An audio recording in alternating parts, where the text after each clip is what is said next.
మూవీకి music highlight, అందులో మీ డ్యాన్స్లు highlight. Music director Anoop Rubens, ఆయనతో మీకు వర్క్ చేయడం, మీకు మీ సినిమాకి మ్యూజిక్ అందించడం థర్డ్ టైం ఇది. అవి రెండు ప్రేమ కావాలి, లవ్లీ, రెండు మ్యూజికల్ హిట్. ఇది కూడా డౌట్ ఏం లేదు మ్యూజికల్ హిట్. ఆయన గురించి ఏం చెప్తారు? అనూప్ ఇదివరకు మేము చేసిన 2 ఫిల్మ్స్ మ్యూజికల్ హిట్. అండ్ ఈ సినిమాకి వచ్చేసరికి ఫస్ట్ టైం నా ప్రేమ కావాలి కానీ లవ్లీ కానీ లవ్ జానర్స్. ఫస్ట్ టైం ఇది విలేజ్ బ్యాక్ డ్రాప్, లవ్ ఉంటుంది. విలేజ్ సినిమాలో లవ్ స్టోరీ లేదని కాదు, లవ్ ఉంటుంది, but it has different shades అనమాట. సో దాంతో he has to give stylish song, melody, soft melodies 2. నిషాకి 2 songs, తన వాయిస్ ఏమంటుంది ఫీమేల్ వాయిస్, అలాగే 2 మాస్ సాంగ్స్, ఒక పేతా సాంగ్. సో ఇంత డిఫరెంట్ జానర్ ఇది. ఆ సాంగ్స్ ఎక్కడ ఆ సాంగ్స్ ఇన్ఫ్లుయెన్స్ లేకుండా చేసాడు తను. అండ్ అనూప్ ఇప్పుడుండే మ్యూజిక్ డైరెక్టర్స్లో ఈజీగా టాప్ 3లో తను ఉంటాడు. ఏ సాంగ్స్ ఇందులో బాగా నచ్చాయి ఆయన మ్యూజిక్ గురించి? I think Anoop is extremely talented and he's given us one of his best.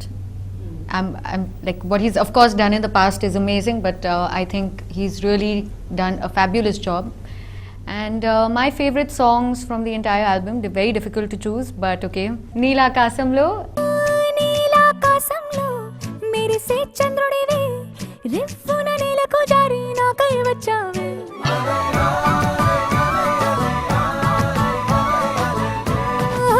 ponge nadila nanne marchave chinni gundello na alajadi repave ukiri bikiri ayya neeyu halajadilo chakkile gintalu modalaye kana odilo.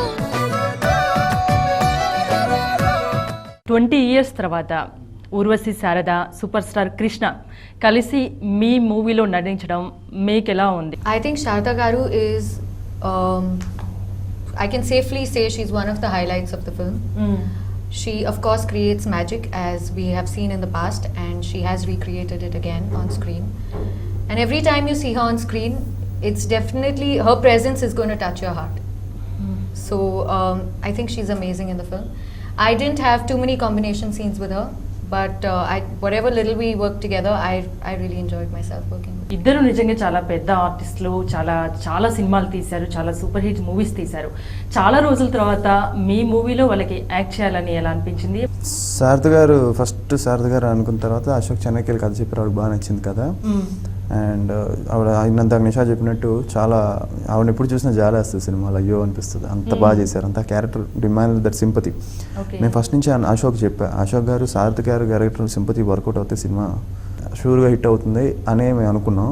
And మేము అనుకున్న దానికంటే ఒక 100 times బెటర్గానే ఆ character ఆవిడ న్యాయం చేసిందని చెప్పొచ్చు. అంత బాగా ఆవిడ ప్రతి విషయాల్లో కేర్ తీసుకుని, let it be her look, sari కానీ ఆవిడ చేసే కానీ ఆవిడ the way she acted in the film is one of the major highlights.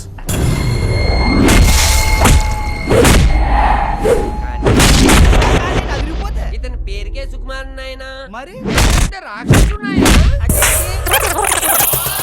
ఎవరైనా బ్రిడ్జ్ నుంచి కింద పడుతున్నాడు అనుకో, నేను పెద్దగా పట్టించుకోను, ఎందుకంటే ఆ దెబ్బల నుంచి వాడు 2-3 ఏళ్ళ రికవర్ అయిపోతాడు. అదే ప్రేమలో పడ్డాడు అనుకో, లైఫ్లో రికవర్ కాలేడు. So I hate love.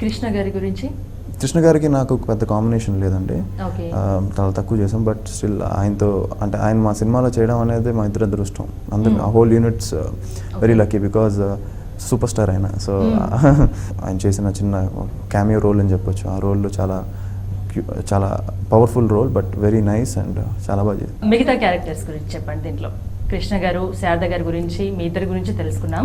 ఇంకా మిగతా క్యారెక్టర్స్ అంటే సీనియర్ ఆర్టిస్టులు బిగ్ లిస్ట్. ఇంకోటి గొల్లపూడి మారుతీరావు కూడా దీంట్లో యాక్ట్ చేస్తున్నారు. ఆయన లాయర్, సూపర్. ఆయన కూడా లెజెండే. ఎన్ని సినిమాలు, గొల్లపూడి మారుతీరావు గారు, అలాగే శ్రీనివాస అవసరాల, జయప్రకాష్ రెడ్డి గారు, రావు రమేష్ గారు, సూపర్ క్యారెక్టర్ రావు రమేష్ గారు. అలా ధనరాజు, వేణు, అదూర్స్ రేగు, ఇలా చెప్పుకుంటూ వెళ్తే చంద్రమోహన్ గారు, నిషాల్ ఫాదర్గా చంద్రమోహన్ గారు చేశారు.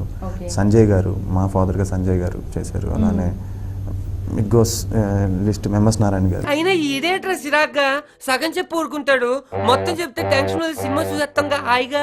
ఆల్లో చూద్దాం పదండ. ఎప్పుడు మన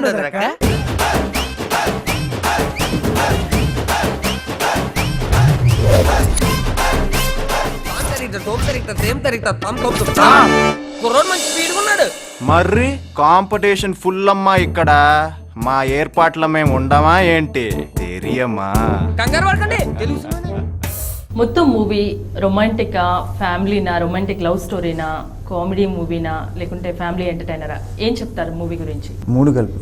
మెయిన్ లొకేషన్స్ ఎక్కడ తీశారు ఇక్కడ ఈ మూవీ? మెయిన్ లొకేషన్స్ ఎక్కువ ఇది విలేజ్ బ్యాక్డ్రాప్ కాబట్టి మేము మోస్ట్ పార్ట్ విజయవాడ ప్రాంతాల్లో నూజివీడి ఇలాంటి ప్లేసెస్లో చేసాం. ఎందుకంటే విలేజ్ అట్మాస్ఫియర్ కావాలని. హైదరాబాద్లో చాలా తక్కువ చేసాం. అండ్ రష్యన్ బార్డర్ దగ్గర లూత్వేనియా అని ఒక ప్లేస్ ఉంది.